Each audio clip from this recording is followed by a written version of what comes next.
அன்பும் வந்து அந்த போட்லேருந்து அப்படியே விழுந்ததால் தண்ணீரில் வந்து தத்தளிச்சு அப்படியே எழுந்துக்கிறாங்க. அப்போ வந்து கண்மணியும் அன்பும் வந்து அப்படியே நிதானத்துக்கு வராங்க. அப்போ கண்மணி சொல்கிறாங்க, நீங்கள் என் கையை பிடிச்சிருந்தீங்க, அதனால தான் நான் வந்து விட்டுட்டு போகல அப்படின்ற மாதிரி சொல்லிட்டு இருக்காங்க. அதை கேட்டு அன்பு அன்பு வந்து ரொம்ப சந்தோஷம் அடைகிறாரு. அடுத்து வந்து அன்பு வந்து கண்மணிக்கு ரொம்ப பசிக்கும் அப்படின்னு சொல்லிட்டு சாப்பாடு போய் எடுத்துகிட்டு வரேன்னு சொல்லிட்டு அங்கேருந்து கிளம்புறாரு.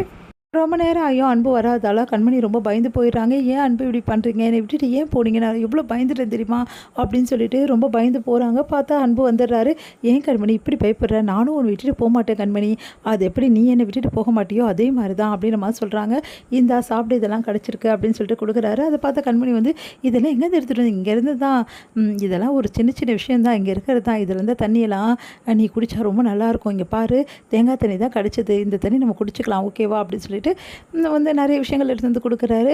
அதெல்லாம் பார்த்த கண்மணி வந்து ரொம்ப சந்தோஷம் அடைகிறாங்க. இங்கே இருந்தால் ரொம்ப நல்லாயிருக்கு, இங்கே இருந்துட்டா அவ்வளோதான் முடிஞ்சு போச்சு அப்படின்றாரு. சிரிக்கிறாங்க. அடுத்து 2 பேருமே சந்தோஷமாக அங்கே ஆற்று மணலில் விளையாடுறாங்க, ஜாலியாக என்ஜாய் பண்ணுறாங்க, எல்லாத்தையும் மறந்து சிரிக்கிறாங்க.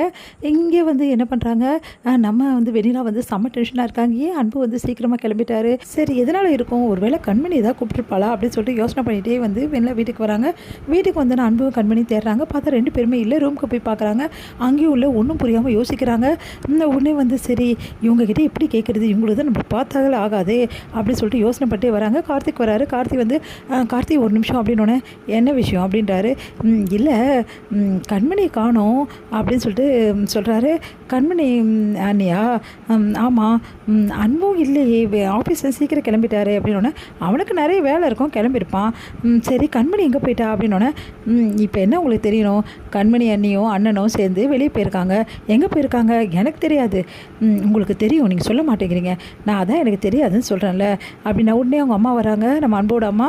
கண்டிப்பாக இவங்களுக்கு தெரிஞ்சிருக்கோம் அப்படின்னோடனே ஆண்டி கண்மணி எங்கே போயிருக்கான்னு அப்படின்னோடனே அவள் எங்கே போனால் உனக்கு என்னமா வந்தது, அவளுக்கு கல்யாணம் ஆகிடுச்சு, இன்னமும் அவளை வந்து தொல்லை பண்ணிக்கிட்டே இருக்காத புரியுதா, அவளுக்கு கல்யாணம் ஆகிடுச்சுன்னா அவன் புருஷன் கூட போகணுன்னு விரும்புவா செய்வா, எப்போ பார்த்தாலும் கூட ஒட்டிகிட்டே இருந்து தப்பு இல்லையாம்மா, உனக்கு வந்து படித்த வேலை உனக்கு தெரியாதா அப்படின்னு சொல்கிறாங்க.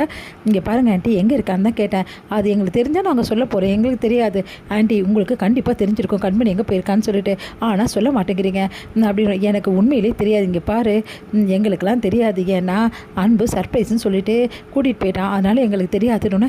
சர்ப்ரைஸ்ன்னு சொல்லிட்டு கூட்டிகிட்டு போயிட்டாரா, என்ன நடக்குது ஒன்றும் புரியலையே, அப்போ கண்மணி வந்து அன்பு கூட எங்கே போயிருப்பா ஒன்றும் புரியலையே சொல்லிட்டு உடனே கண்மணிக்கு ஃபோன் பண்ணி பார்க்குறாங்க. கண்மணி ஃபோன் வந்து எடுக்கல. அதே மாதிரி அன்புக்கும் கால் பண்ணுறாங்க, அன்புக்கும் ஃபோன் எடுக்கல. உடனே வந்து 2 பேருமே ஃபோன் எடுக்காமல் என்ன பண்ணிகிட்ருக்காங்க, ஃபோனுக்கே போகவே மாட்டேங்குது அவங்களுக்கு அப்படின்னு சொல்லிட்டு யோசனை பண்ணிகிட்ருக்காங்க. உடனே வந்து எங்கே போயிருப்பாங்க, ஃபோன் வந்து நாட் ரீச்சபிள் ஆகுதுன்னா அவங்களுக்கு சுத்தமாக ஃபோனு டவரே எடுக்கலைன்னா அப்போ எங்கே இருப்பாங்க அப்படின்னு சொல்லிட்டு செம்ம டென்ஷனாக இருக்காங்க. அவங்களால வந்து எந்த நிலைக்கு வர முடியல, செம்ம டென்ஷனாவது தாங்கவே முடியல வெண்ணிலாக்கு. இங்கே வந்து கண்மணி அன்பு வந்து ரொம்ப சந்தோஷமாக வந்து விளையாடிட்டே இருக்காங்க, ரொம்ப சோர்ந்து போகிறாங்க. எங்க நம்ம இப்படியே இருக்கணுமா, நைட்டு ஒரு வேளை இங்கே விலங்குகளாக வந்து என்னங்க பண்ணுறது, நான் தான் இருக்கேன்ல கண்மணி, அப்புறம் என்ன உனக்கு குறைச்சல் அப்படி சொல்கிறாரு. அப்போ கூட நான் போவேனாவா, அதுவும் நடக்க தான் செய்யணும், இப்போ என்ன பண்ணுறதுன்னு தெரியல, எப்படி இந்த இடத்த விட்டு நம்ம போகிறோன்னு தெரியல, போட்டு எதாவது வருதான்னு பாருங்கங்க. ஆமாம் அதை தான் மெயினாக பார்க்கணும், அங்கே பாரு தூரத்தில் ஒரு போட்டு வர மாதிரி இல்லை அப்படின்னோடனே கையை காட்டி காட்டி பார்க்குறாங்க. பார்த்தா அந்த சைடு போயிடுது. ஏங்க அந்த வரவே வரலங்க, இப்போ என்னங்க பண்ணுறது, ஃபோன் இல்லை எதுவுமே இல்லை, ஆனால் இதுவும் நல்லா தான் இருக்குது கண்மணி, எந்த வேலை வெட்டியும் கிடையாது, ஃபோன் கிடையாது, எதுவுமே இல்லை அப்படின்னோடனே அதுக்காக இங்கேயே இருக்க முடியுமா, அத்தை தேடுவாங்களா, ஐயோ ஆமாம் அம்மா தேடுவாங்க, இப்போ என்ன பண்ணுறது அப்படின்னு யோசிக்கிறாங்க.